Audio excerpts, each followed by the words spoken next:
basically my job at Cursor is I work along with the engineering team. I work in the engineering team, and my role, my responsibility is to test the product before it's released, right? And to make sure you guys don't encounter any bugs or any issues. The goal is for you guys to receive the best product you can receive. So if you encounter any bugs, that's my fault. So sorry about that. And so my testing responsibilities have basically two parts. In the first one, I manually test new features. The most complex features I test them myself. And I also am an automation engineer, so I write scripts that run on our pipeline and that test our builds before they are deployed. So if those builds don't pass the test I wrote, they're going to be deployed. They're going to be a notification is going to be sent to the developer and notifying that certain tests didn't pass. So yeah, I basically do those two things. And to talk a little bit about myself, I'm a software engineer. I like to build stuff, I like to code, right? The reason I'm in Cursor is because back in December I was starting to use Cursor and I loved it. And I was completely obsessed with it.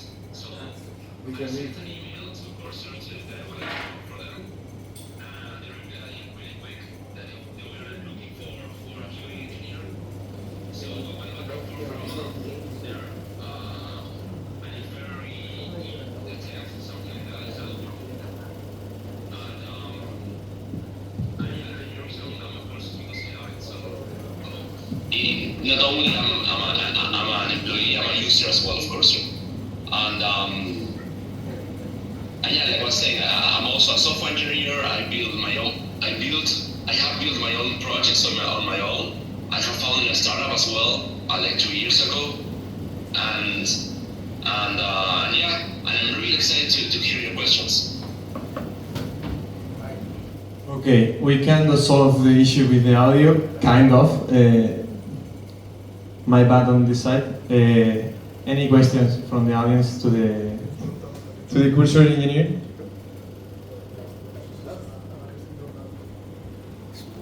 Hi, Juan. Actually, I wonder if the engineers inside Cursor, they are using Cursor to build the Cursor or to development new feature of Cursor. If it's like this, who's responsible now for the quality of the code? The one who used the Cursor to pick?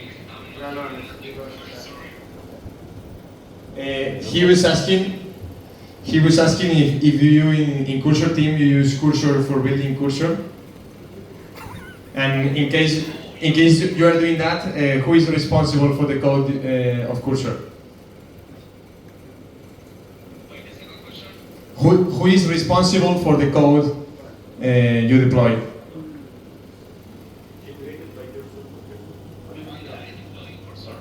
Using Cursor.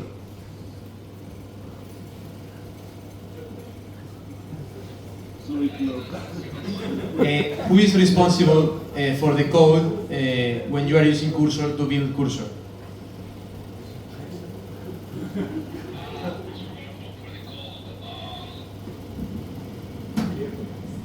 Well, that's an interesting question. Let's go back to the first one first. Yeah, we totally use Cursor to build Cursor. That's the main reason we are able to move so fast, because we are users of our products and we know what we like and we don't like, and we find bugs very, very fast, which makes my whole job much more easier because the engineers from our team use Cursor to build Cursor, so they encounter bugs before I do, and that's very, very useful. I also use Cursor to build the automation scripts to test the product. So yeah, absolutely, and I think it wouldn't be very smart if we didn't, right? So that's the first question. The second question: who is responsible for the code? For the code Cursor builds in Cursor. Yes. That's the question. Yes. Well, that comes with two parts, right? Of course, our managers, right? Those are the ones that review. But we also use Backbot a lot.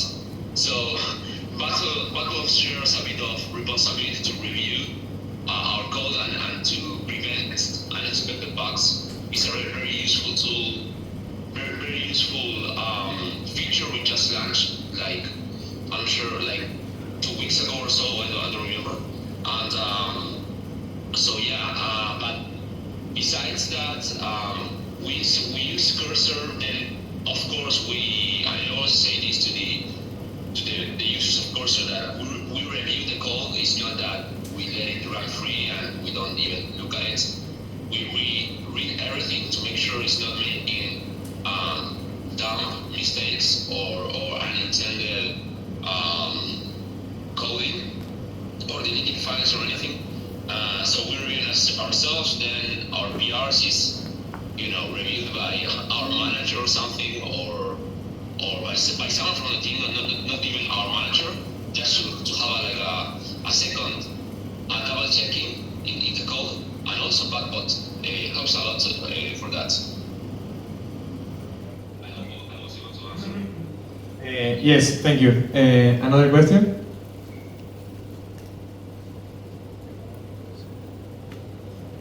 I have one question while waiting for more, which is your favorite feature about Cursor? Or the one you use the most?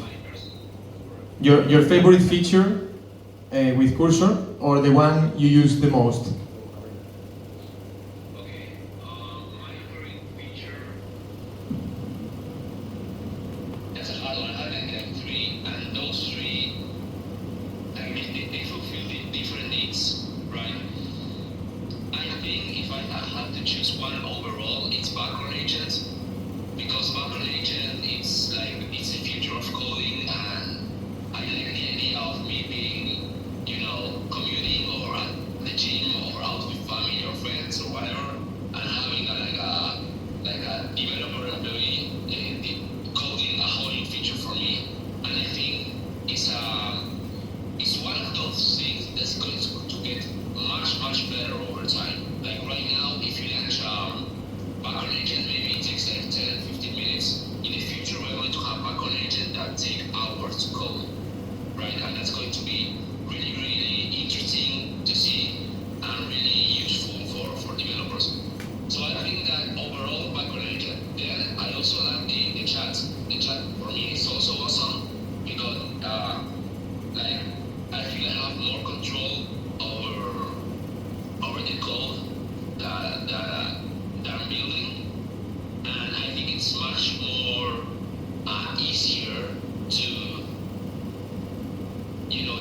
review the code that is done by the chat than the one that is done by the background agent. When a background agent finishes coding, there's a lot of time it changed, right? So it's quite uncomfortable to have to see everything. I mean, I still do it, but it's quite annoying. But in the chat, it's very progressive, so it's much more easier to have control of what's happening there. So those are my two favorites.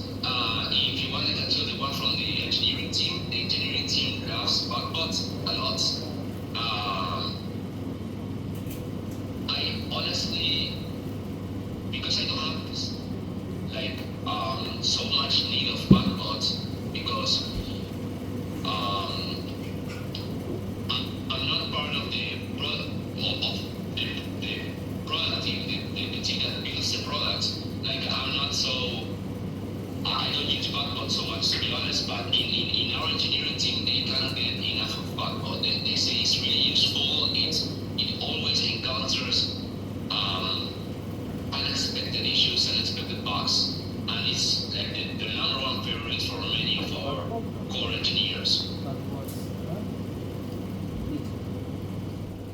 Okay, thank you.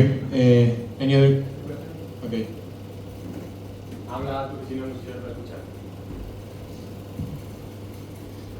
Hi, thank you, Juan. Yes, I have two questions. So, what would you say is the percentage of all the code that you manually type versus AI generated? And also, of all the AI generated code that you use at work, which percentage do you read or do you have to read? And which percentage do you just leave it unread? Thank you.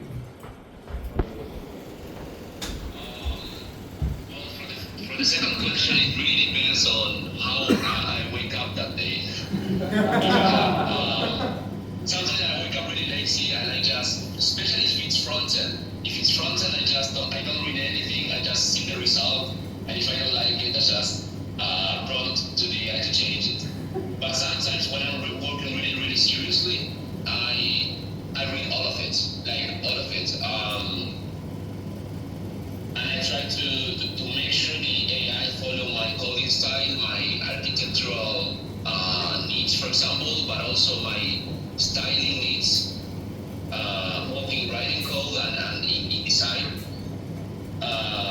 So to answer your question, for if you want to vibe code, like really vibe code, like I wouldn't like check too much, like just like 20, like just to understand the general structure of it. It's not necessary to really look into every detail, right? Because the AI is very good at what it does. But if you're talking about, you know, your personal startup, your work, your like serious project that you take seriously, like I will review all of it, like all of it, and with time we are going to decrease the amount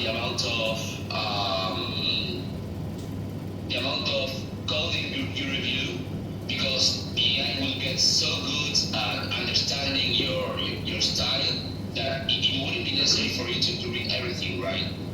I had this experience last year when I started using Cursor back in December, where I used to work on a startup that the app was on the blockchain, right? So as you know, the blockchain is very complex. It was, not nowadays, but at the time it was very complex for the AI. So the AI needed a lot of context to understand how to build the blockchain. So it was a really tedious process to provide the whole context, right? But at some point, after like, I don't know, like 10 requests through the chat, the chat started understanding what I needed. So it was just saying, hey, I want a function to get the latest users of the app, and the chat instantly understand that it needed to change the backend which was written in Rust, right? Then test it and all by itself, and then deploy it. And once it had that, it needs to start working on a front-end feature to get the latest users, for example.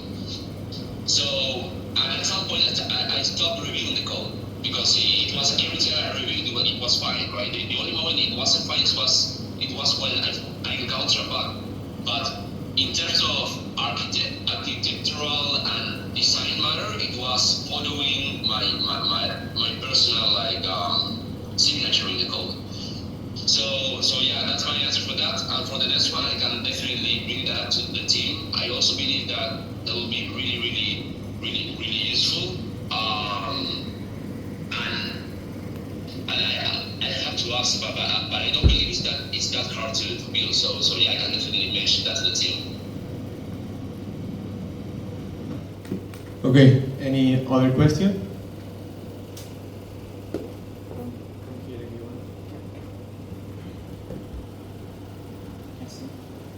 Hello, Juan.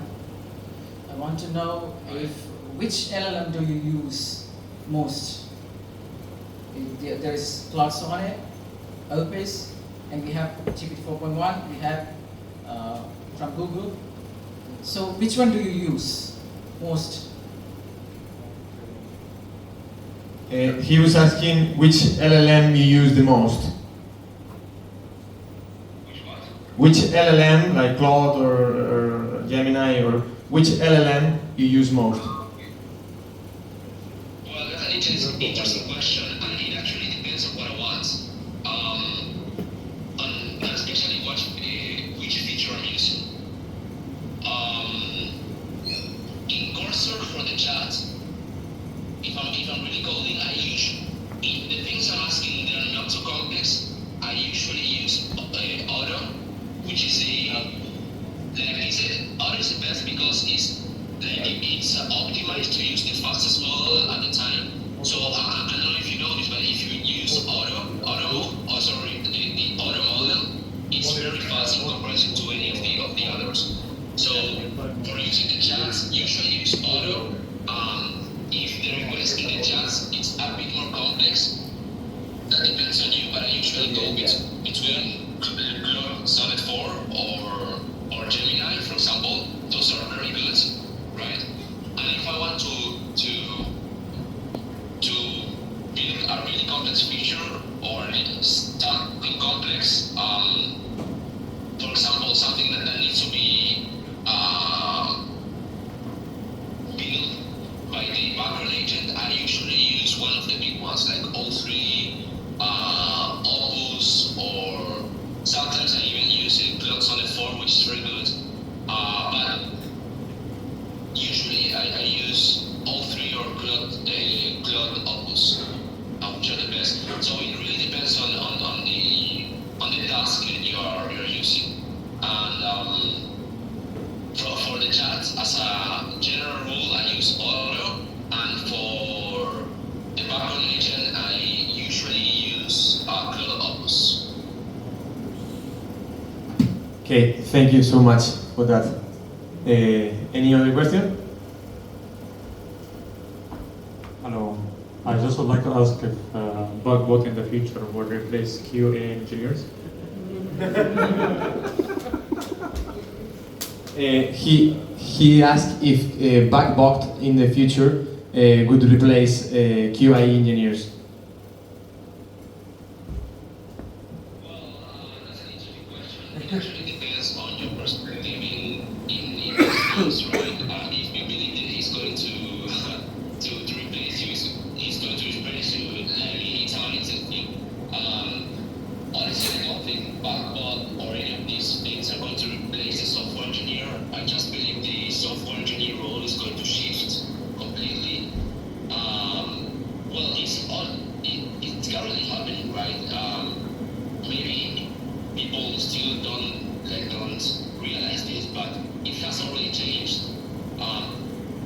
For example, if you still code without Cursor, or let's say Cursor in a way, if you don't code with any AI-based editor or coding platform like Cloud Code, for example, like that's when you have a person that hasn't changed its mindset or its role. But if you already use Cursor, you have already adapted to the modern era of coding, and that's all there is for now. And I don't think we're going to get to a point where you become completely obsolete. And I have thought about this many times, and in neither of those times I believed or I concluded that software engineers are going to be completely erased. The only thing that I believe is that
right? So starting from there, if it doesn't have code, backloading is useless.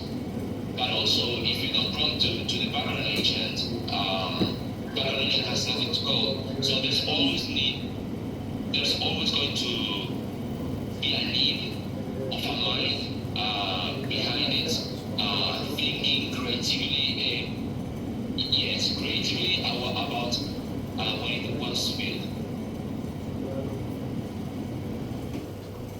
Great, thank you. Hi, Juan. There's two questions. Two questions. One is, what's your go-to MCP integration that you use with Cursor? Because there are a lot in the market. And second is about the product. The background agents currently, they don't take a role play with Cursor. When I say role play is, if my project is specific to front-end engineering, I just want it to act as a front-end engineer and solve the problem. Because usually when you use Claude Opus, it's a general, the head of it is a general engineer, but I just want to give a role play of a front-end engineer, and the output comes a lot better. I'm comparing with Claude Code, if you're aware. So, you understood both the questions?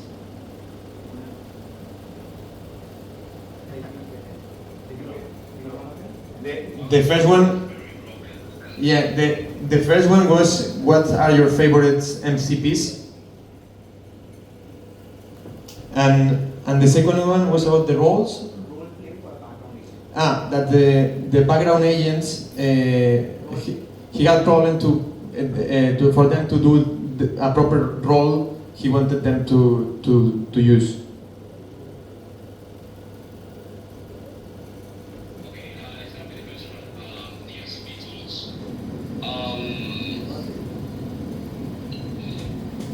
That's a very good question. The one I used to use the most, it was what is called the brave search to browse through the web. But at this point, I think it's kind of useless because that's native to Cursor, so you don't need an MCP tool to use the web. You can just use Cursor. I think one very useful is Playwright, which is we have the MCP documentation on our documentation about Playwright, which is very useful for folks who need to test things. You can prompt the AI to just to test the design inflow, creating something, doing something in the app. I think in the project you're building. I think that's very useful. I also like the Slack and Linear MCP tools, especially Slack one is very useful to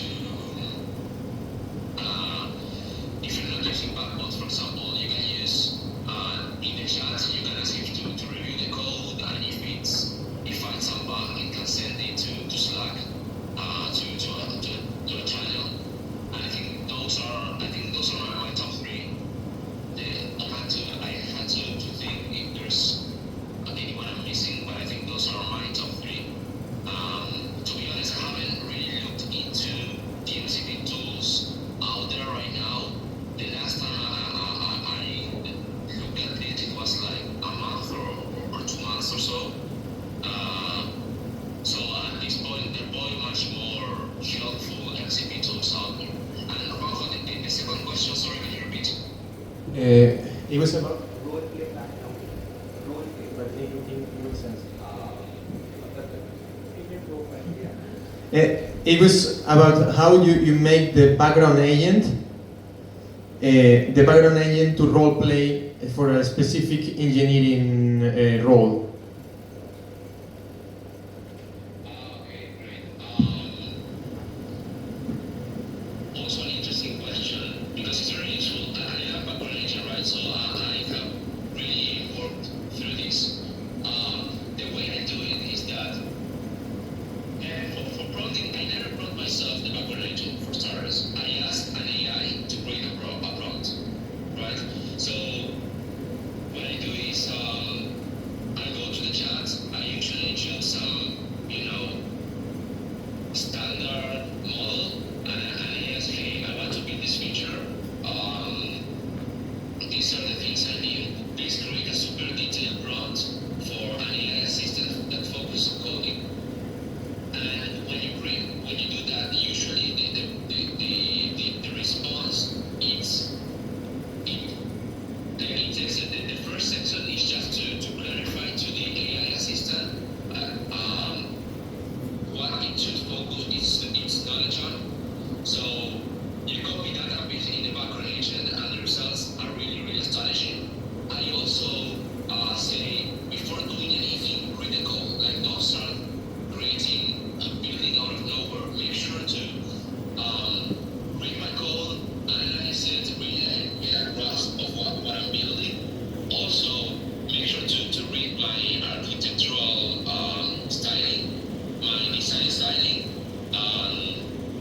And then after doing that, please, I ask the AI to search the web for more information, right? And once it does those three things, like let's go again. You say to the AI what code it's gonna jump.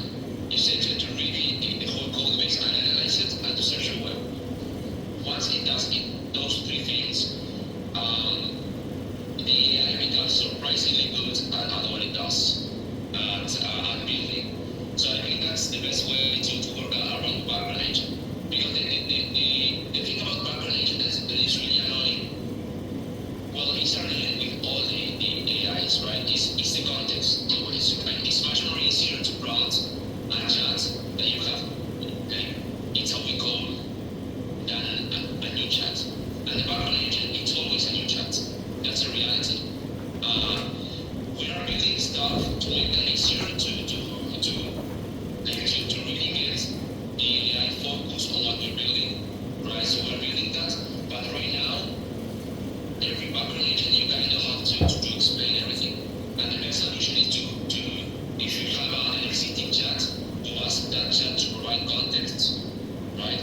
And then copy that context and give it to the AI, the background agent. Okay, one last question.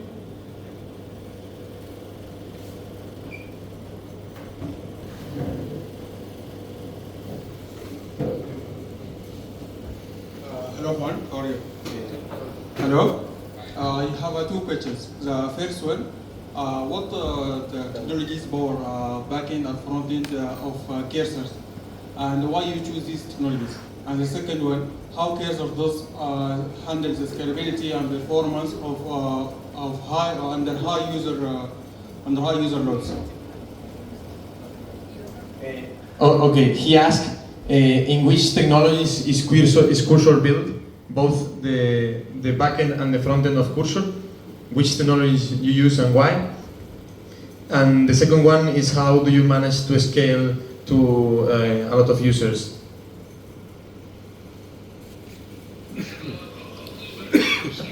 Yeah, how do you manage that the app performs well as you scale to millions of users using Cursor? For the first question, the stack we use it's React, JS, right? And we also have some Python and Rust in it for the backend, I believe. I haven't really looked into the backend very deeply, to be honest. I usually work more with the frontend because well, the nature of my job, I need to test the frontend, and yeah, those are the easiest stuff we use in terms of software. We also have like a huge, infrastructure around it to support our operations. And for the second question, how can you repeat? Yeah, how do you make sure that the performance of Cursor still perform as you scale to more users? Well, it's not easy, right? It's not the same to receive a traffic of, 1,000 users than to receive a traffic of a million users every day. I think that most of the problems are received by our LLMs provider like OpenAI or Anthropic or Gemini, because those are the real customers that receive all those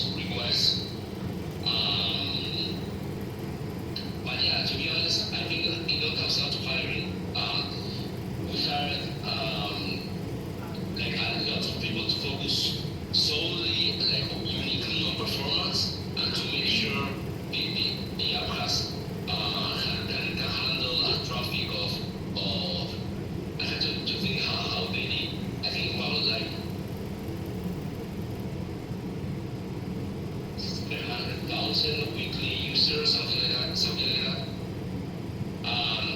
yeah, we have a whole team to focus on performance again, right? And also we have the good thing that right now, Cursor is mainly its core is not that it doesn't have a backend, it does of course, but its core product is in the front end because it's a VS Code and fork after all, and we do have a backend, right? But the most use of our product is between our products, like our front end, and for example, the servers of OpenAI which receive the requests, right? Then we also have like our servers for example, code base indexing for the index of the code base and for other things.